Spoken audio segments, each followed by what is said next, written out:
ये Marvel universe में पिछले 30 सालों से छुपा हुआ अल्टीमेट मिस्ट्री है। सवाल सिर्फ इतना है, क्या हल्क एक ही पंच में जगरनॉट को गिरा सकता है? अबे मुझे क्या पता, मुझसे पूछे जा रही है बार बार। कुछ लोग कहते हैं हल्क जितना एंग्री होता है उतना ही स्ट्रांग होता जाता है, मतलब प्रैक्टिकली इनविंसिबल। तो कुछ का मानना है कि जगरनॉट जब चार्ज करता है तो उसे खुद भगवान भी नहीं रोक सकता। लेकिन अब तक ये बहस बस बातें ही थी। आज हम हवाई नहीं करेंगे। मैंने पूरे मार्वल सिनेमैटिक यूनिवर्स की सेटिंग्स खंगाल दी है और सिर्फ 3 राउंड्स में आपको क्लियर कर दूंगा। आखिर असली किंग ऑफ स्ट्रेंथ कौन है? कहावत है, एक पत्थर से पूरा खेल बदल सकता है। तो पहले देखते हैं इन दोनों पावर हाउसेस की असली ताकत। हल्क ऐसा इंसान नहीं है जो जिम जाकर स्ट्रांग बना हो। यह है एंगर से पावर्ड एक चलता फिरता कैनन। मूवीज में उसने जो किया है वो जेन्युइनली क्रेजी है। थॉर की लाइटनिंग पावर तक जिस एलियन जायंट सोर्ड को नहीं रोक पाई, हल्क ने उसे एक पंच में सीधा कर दिया। कार का डोर ऐसे फाड़ता है जैसे टिश्यू पेपर हो, टैंक को ऐसे फेंकता है जैसे सैंडबैग। ये उसके लिए बेसिक मूव्स हैं। सबसे बड़ी बात, वो जितना स्ट्रांग ओपोनेंट देखता है उतना ही और स्ट्रांग हो जाता है। थॉर रैग्नारॉक में थॉर खुद उसके सामने ऑलमोस्ट हार गया था। यहां तक कि फायर जायंट सर्टर का क्राउन भी हल्क ने पंच से टेढ़ा कर दिया। इन्फिनिटी वॉर में तो उसने एक हाथ से हाफ लेवायथन को रोक लिया। ये लेवल की स्ट्रेंथ मजाक नहीं है। जगरनॉट, अब आते हैं जगरनॉट पर। ये प्योर मिस्ट्री पावर का सिंबल है। कई लोग समझते हैं कि वो म्यूटेंट है, लेकिन असल में उसकी पावर आती है डार्क गॉड सिटोरक की मैजिक से। यानी उसकी हर पंच में सुपरनैचुरल बूस्ट है। डेडपूल 2 में उसने ब्रिज को हाथों से तोड़ दिया, आर्मर्ड व्हीकल्स को उठा लिया और डेडपूल जैसे इमॉर्टल कैरेक्टर को भी 2 हिस्सों में फाड़ दिया। मार्वल रिकॉर्ड्स में साफ लिखा है, जगरनॉट की स्ट्रेंथ की कोई क्लियर अपर लिमिट डिफाइंड ही नहीं है। सिंपल शब्दों में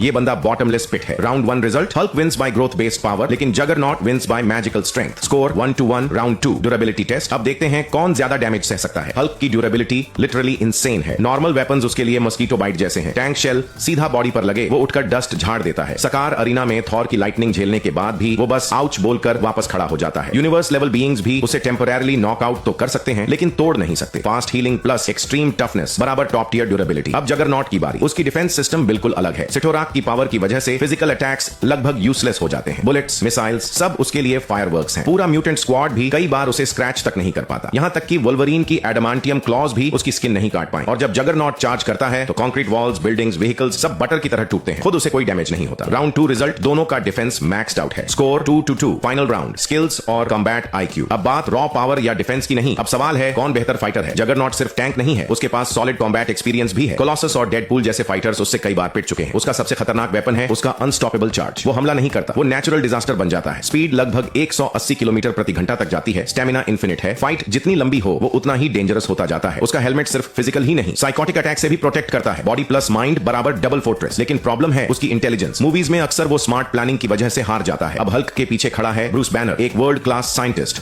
बायोलॉजी, रेडिएशन और स्ट्रेटजी का मास्टर। बैनर की इंटेलिजेंस हल्क की फाइटिंग को सिर्फ ब्रूट फोर्स तक सीमित नहीं रहने देती। हल्क के स्किल्स भी इंसेन हैं। उसकी लेग्स रॉकेट लॉन्चर्स जैसी हैं, एक जंप में सुपरसोनिक जेट तक पकड़ सकता है। ग्राउंड स्मैश से शॉकवेव्स पैदा करता है, पूरी बैटलफील्ड उलट देता है। वो सच में वॉकिंग अर्थक्वेक है। फाइनल वर्डिक्ट, इस राउंड में हल्क जीतता है। जगरनॉट वीक नहीं है, लेकिन हल्क की एबिलिटीज ज्यादा वर्सेटाइल हैं और रियल कॉम्बैट पोटेंशियल भी ज्यादा है। अब आपकी क्या राय है? आपके हिसाब से असली पावर किंग कौन है, हल्क या जगरनॉट?